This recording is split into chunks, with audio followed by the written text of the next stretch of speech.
It's a Mailbag Friday on the podcast, and it's Max Fried Day as he returns. We'll discuss all that on today's episode of Locked On Braves, so let's get into it. You are Locked On Braves, your daily Atlanta Braves podcast. Part of the Locked On Podcast Network, your team every day.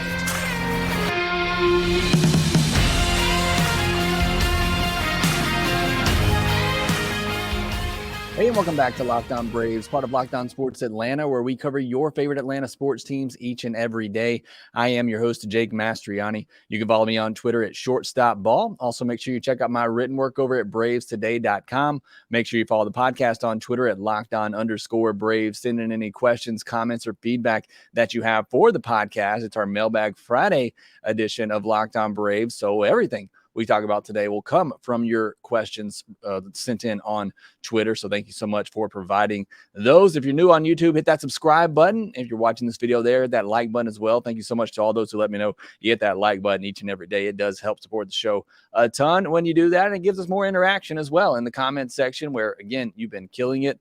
Try to get to all the comments there. But again, you guys have been doing such a fantastic job of continuing the discussion down in the comment section there on YouTube. So even if you're not watching these on YouTube, if you're listening to them on the audio, maybe go check out the YouTube video as well, and you can be part of the conversation there. Thanks for so many who let me know on the last video that you are an everydayer. We got Joey Cavalli. I'm going to go ahead and apologize if I mess up some of these names. They don't always come through in the username on YouTube.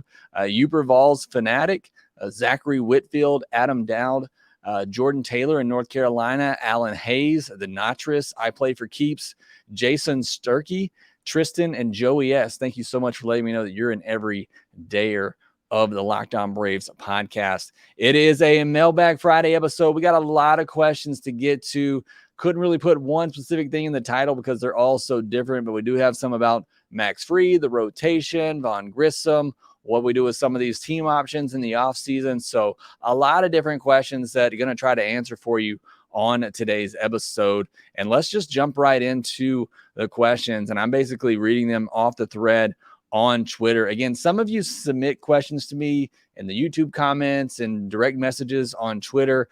I appreciate that. I typically just look for the questions on Twitter, responding to the tweet that I send out asking for those questions. I apologize. It's just sometimes hard for me to go look for them in so many different places. So I apologize if you ask for a question somewhere else and I don't answer it here. Please make sure you look for that tweet from LockedOn_Braves on Twitter and respond to that, because that's where I go to put all these questions together for the podcast. First one comes from Matt. He says, did Alex Anthopoulos pick up Brad Hand as the ultimate late inning left-handed equalizer to silence Yordan Alvarez in a potential World Series matchup, knowing that Alvarez owns Minter? In all honesty, I didn't check Hand's numbers against Yordan, so they may be bad too. I don't think that was the idea. I mean, if he was thinking that far down the road and into the World Series, then I love that confidence. I think Brad Hand is going to be more of your middle innings type, sixth, maybe seventh inning left-handed reliever who comes in. Maybe the opposing team has a couple of left-handers coming in that inning.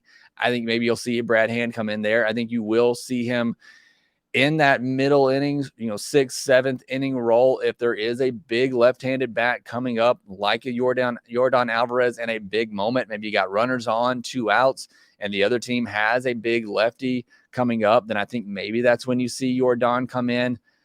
I didn't check Minter's numbers myself against Yordan Alvarez, but he is typically somebody that is really good, whether it's left-handed or right-handed.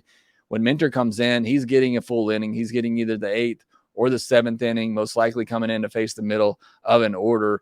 You really just got to live with that. He's probably your best reliever when all healthy and when he's pitching like he's capable of. So I think Brad Hand was got mostly for those 6th, 7th innings. If there are a couple of lefties coming up, or if there is just a big situation in kind of those middle innings and a lefty is coming up to the plate, that you would use Brad Hand there. I mentioned when the Braves got him, when you bring him in, you got to make sure he's going to face a lefty. He's only going to face one lefty because his numbers versus lefties and righties are drastically different. So you got to make sure the team's not going to pinch hit. You got to make sure that he's going to get that guy out, which you can't guarantee. But he's so good against lefties.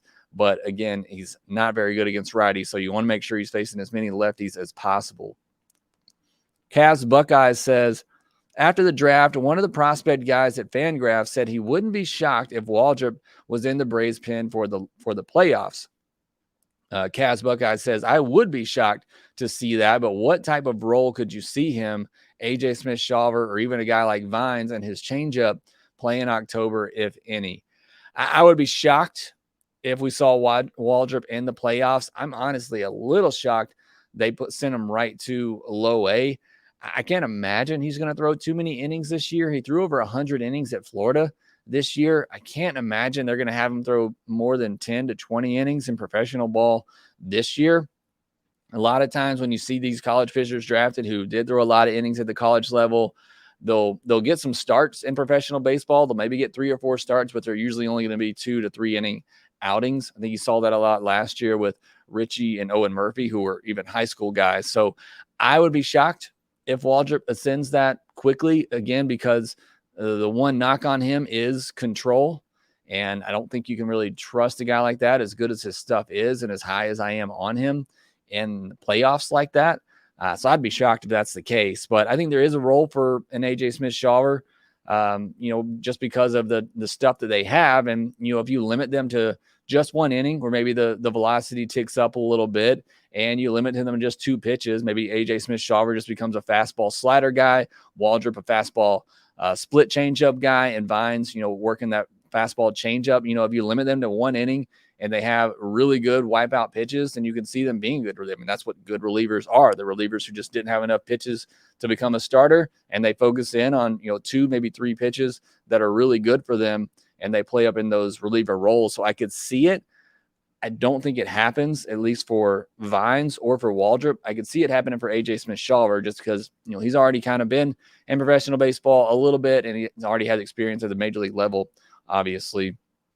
Next question from Cass Buckeye says, are there any left field DH types not in the organization you have your eye on in the next couple of years? Juan Soto in 24 is the dream, and I strongly believe his game will age better than anyone else on a 10-plus year deal. But who else could be an option?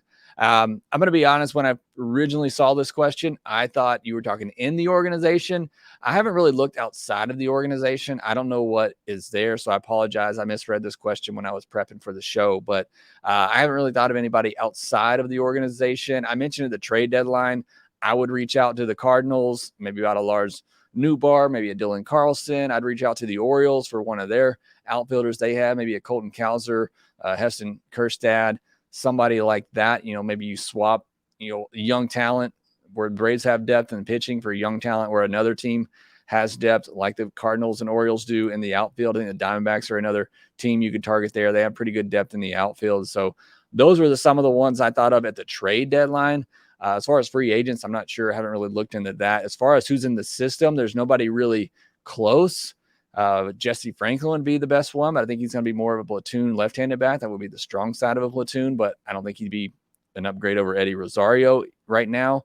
Down the line, Luis Guanipa is the one for me that is probably still at least 3 years away, but I think he's somebody that has a lot of upside that could potentially be in the outfield. But again, that's way on down the list. Then another one from Cass Buckeye says, weekly Vaughn Grissom question. Are there any thought to the idea that he's been kept at short to retain trade value? If so, and if the Braves do intend to keep him, would now be the time to try him in the outfield? He's too good of a hitter to be at AAA next year, one way or another. Definitely agree with your last point there. He's got nothing else to prove at the minor league level. So the Braves got to find a way to either get him on the field or find a trade. And maybe that's where the Braves trade from a strength and they move Vaughn Grissom for an outfielder. Perhaps that's something that they explore in the offseason. I agree. I don't think that Vaughn Grissom was kept at short strictly to retain trade value. I think he was kept at short because they want to give him the full opportunity and as full of a season as they can to see what he can do there defensively and if he can make strides. I have not watched enough Gwinnett games to tell you that. Only the Braves really know that at this point, or somebody, one of the minor league guys. I know Garrett Spain does a great job over at Battery Power. He watches a lot of minor league games. Maybe they could tell you if there's been a great development for Vaughn Grissom defensively at shortstop. If not, then I would agree. Now is probably the time to start working him into the outfield. Again, my position on Vaughn Grissom has been this entire time, turn him into a Chris Taylor type. The bat is good enough, it's going to play. Work him into the outfield, continue to work with him on the infield, but let him become that, super utility guy that you can plug in all over the place. If somebody goes down, he can fill in. If you need to give a guy a day off, which we've talked about that, the Braves don't really do that, but if he's somebody that you wanted to slot into left field and give them an opportunity there, maybe give a guy a day off, or maybe give Ozzie Albies or Orlando Arcia a day off here or there if that ever happens. I love that role for Vaughn Grissom. Again, you got to get that bat in there. I agree 100%. I think the bat is good enough. I think he's proven everything he needs to at the minor league level. Now it's up to the Braves to figure out how to best fit him, into the mix to get some playing time, or they do need to explore some options to trade him and maybe, make an upgrade somewhere, whether that be in left field or maybe in the rotation or somewhere, because he is valuable. And I think there's a lot of value in there. And I think that's why the Braves didn't move him at the deadline. I think they probably value him maybe more than other teams do right now, but I think he's ready, and he's ready for another opportunity. It's just nowhere really to put him right now on this team. And I think if left field were an option, they would have already explored that. But again, I think to answer the original question, I think he's been left at shortstop this year just to give him a full look there, give him a full opportunity to see if he can be the future at that position or not. And then again, it's up for the Braves to determine. If that's not the case, then then I do agree it's time to start looking around and trying him out in the outfield and other places. All right, got a lot more questions to get to. That was just a couple of them. So we'll get to some of those as well, talking about Max Fried, the rotation, and all of that. We'll discuss those next.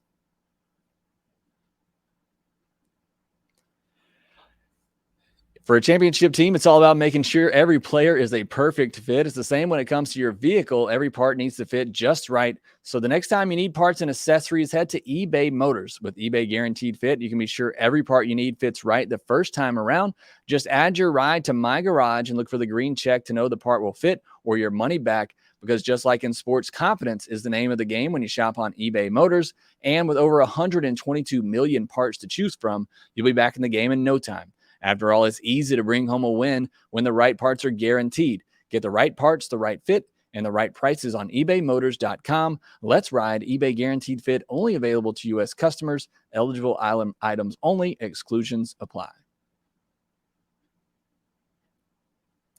Braves will start a 3-game series with the Cubs on Friday afternoon. All games in this series will start at 2:20 p.m. Eastern. Catch every pitch of the Braves' hometown broadcast with SiriusXM on the SXM app. Search Braves. Jumping back into your Twitter questions here, Large Lars says, why trade for Lopez when none of the infielders ever take days off? We kind of talked about this yesterday, not necessarily why Nicky Lopez isn't playing, but the fact that the Braves just don't give their guys days off. And, I said in these blowout, if you're going to start them, that's fine, and they want to play every day. I trust these players to know their bodies and what they can take on, and if they're tired and if they need a day to say something. But I do agree that in these blowout games that the Braves have had here, lately, with the way their offense puts up a lot of runs, I do think you need to start subbing in some of these guys late in games just to keep them fresh and to prevent, possible injury for some of these guys. But why trade for Lopez when none of these infielders take days off? Because what if they get hurt? I mean, you need somebody to back up these guys if they get injured, and you get Lopez because you at least know when he comes in, he's going to play solid defense for you, even if maybe you don't get much for the bat, but you got him there, for insurance is basically what he's there for. That's basically what the entire Braves bench is there for. It's really just in case of injury, and let's hope that doesn't happen. Bellfire says, can you reach out to your team sources and get them to get Snit to stick Pilar in left field with Travis d'Arnaud at DH and Rosario and Ozuna as situational bats for the bench in the postseason?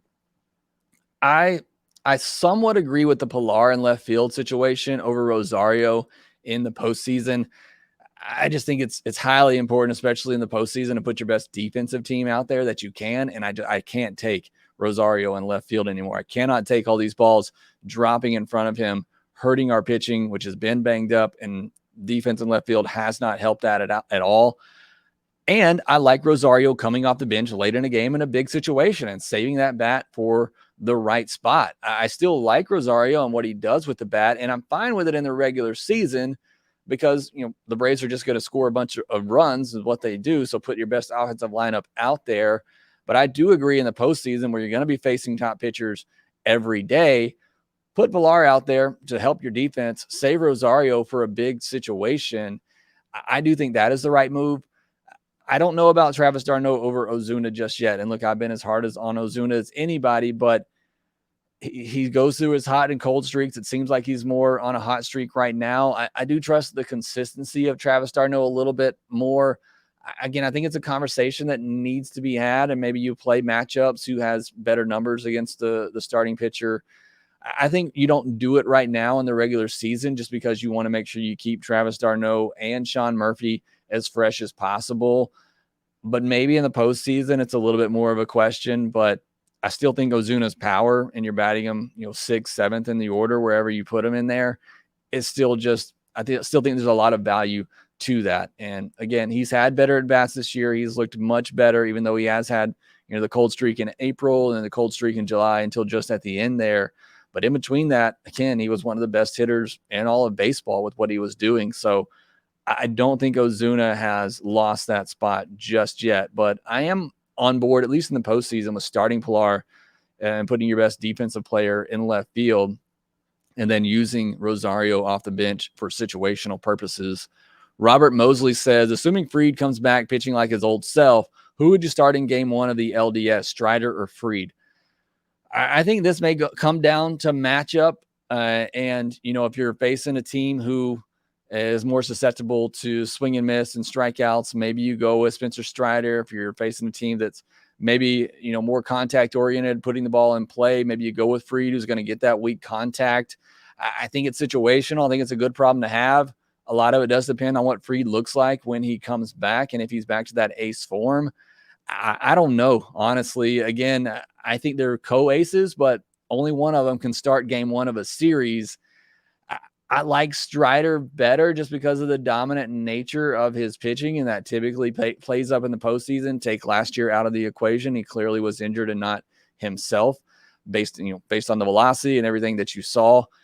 I would probably still go with Strider 1 just because of that dominant type factor. You got to think, though, whoever you throw into game 1 is who you're probably going to use in a potential game 5 in a division series type. So it's a tough one.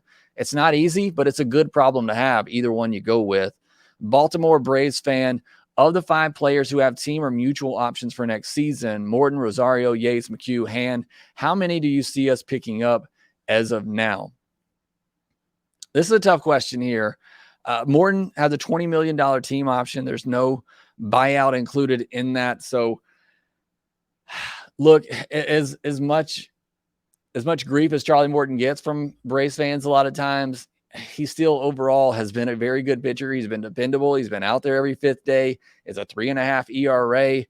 He's still been really good. And I think there is some consideration to picking up that $20 million team option. I think a lot of it depends. I know it is a team option and not a mutual option, but I think a lot of it, and I think the Braves would respect Charlie Morton enough to say, hey, do you want to give it another year, or do you want to retire? I think they would, go to him with that and see what he wants to do. A lot maybe depends on how the season plays out. If the Braves win a World Series, maybe he wants to call it quits and just retire at that point. But I actually don't think it would be the worst idea in the world to pick up that option. A lot of it may depends on how the Braves rotation shakes out, how they feel about Michael Soroka's development, how they feel about Ian Anderson possibly coming back, Huascar Ynoa, others for the rotation as well, and how they think that may play out next year.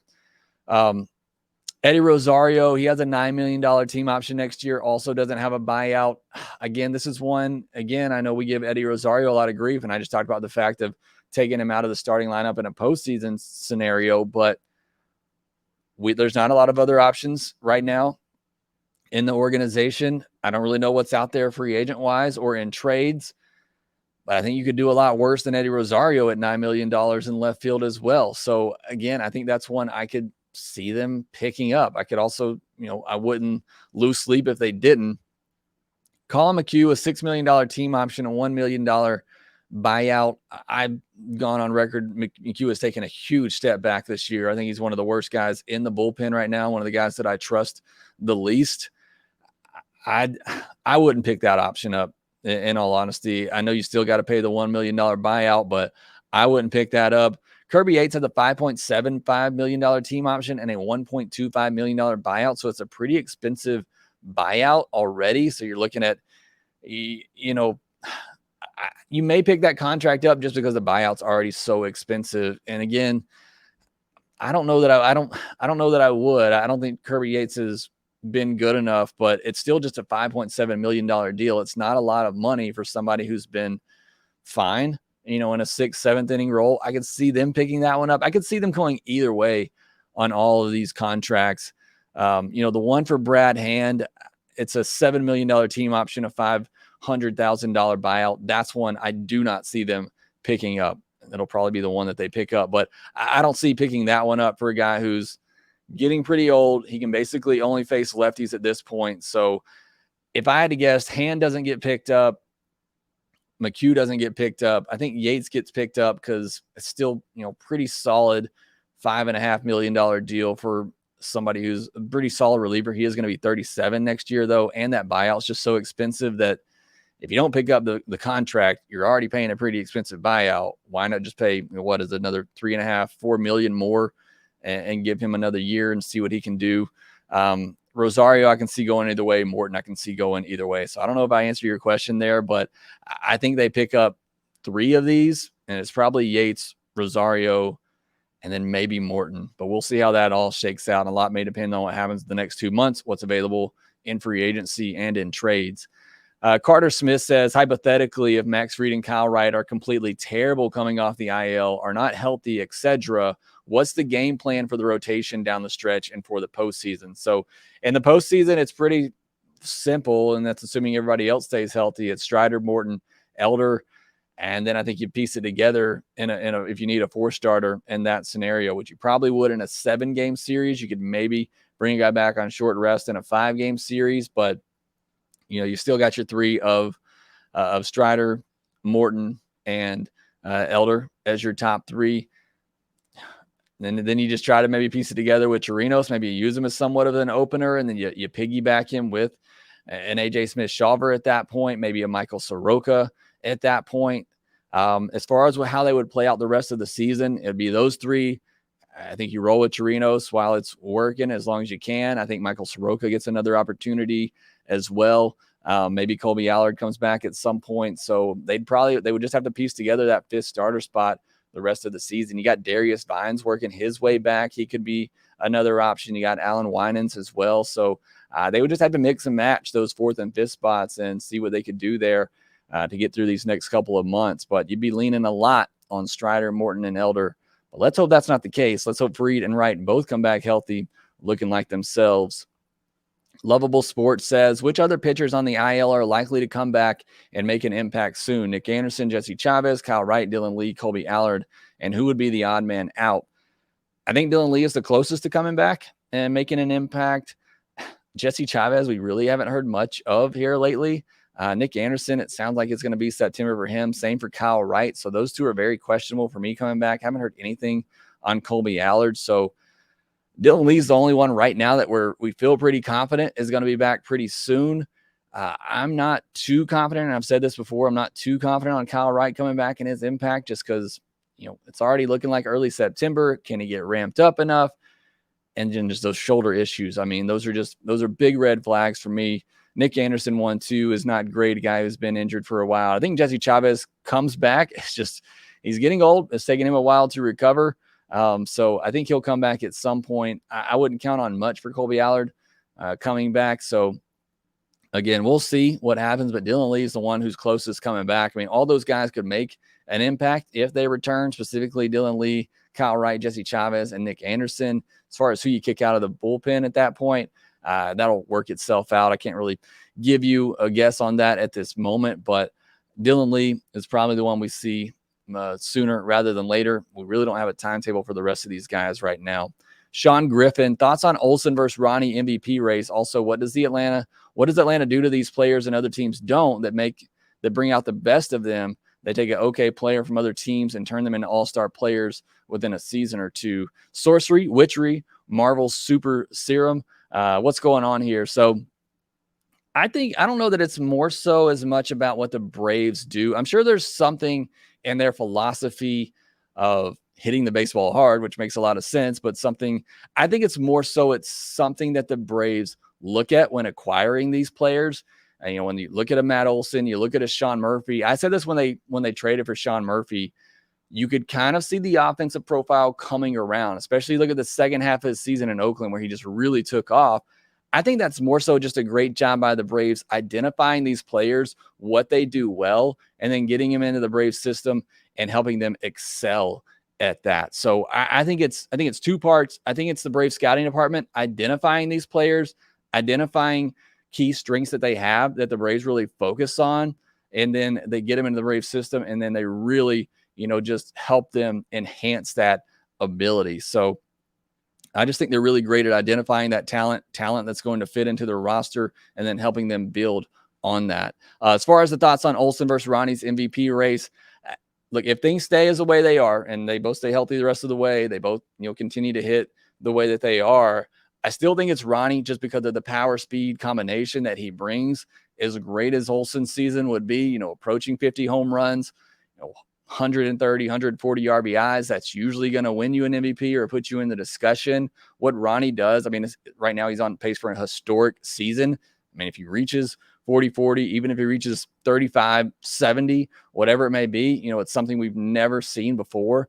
So it's still clearly Ronnie in my mind. But, Olson, again, if he continues this hot streak that he's on and the pace that he's on right now, he's certainly going to be top 5, top 3. Freddie Freeman's in that discussion as well. But it would still be Ronnie, in my opinion. And then last question from Joe Kleka says, curious about your thoughts about the future of Mike Soroka and Ian Anderson giving their injuries and struggles.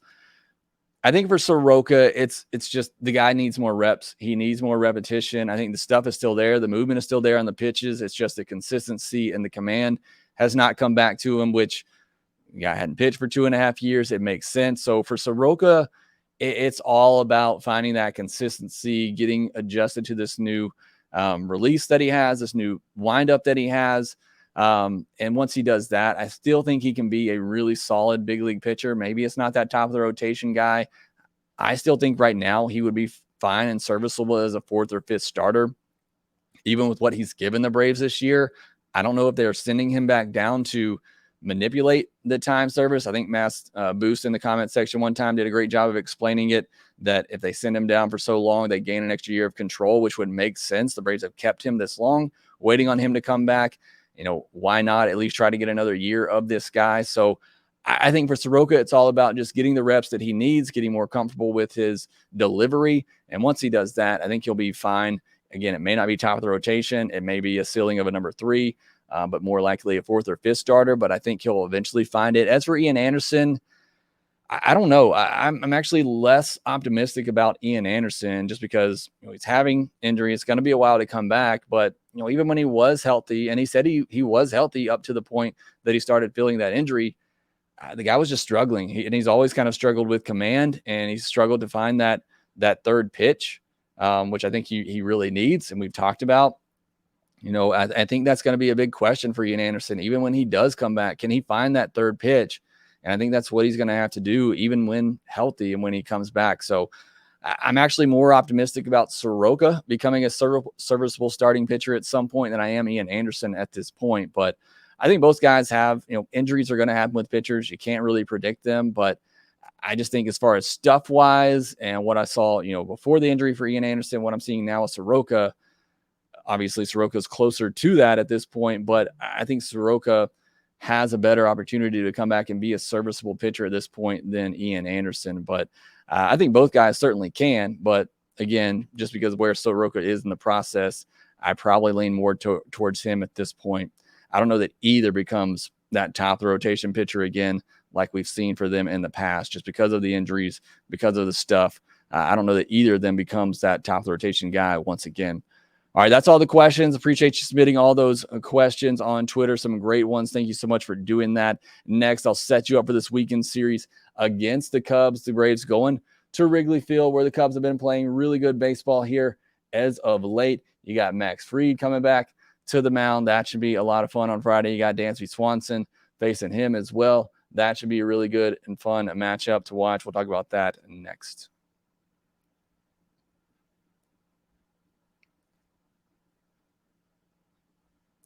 I mentioned the Braves and Cubs will be starting a series on Friday afternoon, not long after I post this. It'll be Max Fried versus Liam Hendriks on Friday. And then on Saturday, you got Bryce Elder versus to be determined. The Cubs are without Marcus Stroman, who's been one of their best pitchers all year. He's out with injury. And then on Sunday, it's Charlie Morton versus Justin Steele. And Justin Steele has been tremendous this year as well. So that'll be a good pitching matchup. So again, it should be a good series in general. The Cubs have been playing great baseball. They're right there in that mix in the NL Central. They just took a 4-game series from the Reds, so they're right there with the Reds and the Brewers in that NL Central. They've been scoring a lot of runs here as of late, so it'll be a good test for this Braves pitching staff. We'll be sending out Fried, Elder, and Morton, 3 of their better starters here. So really looking forward to this series.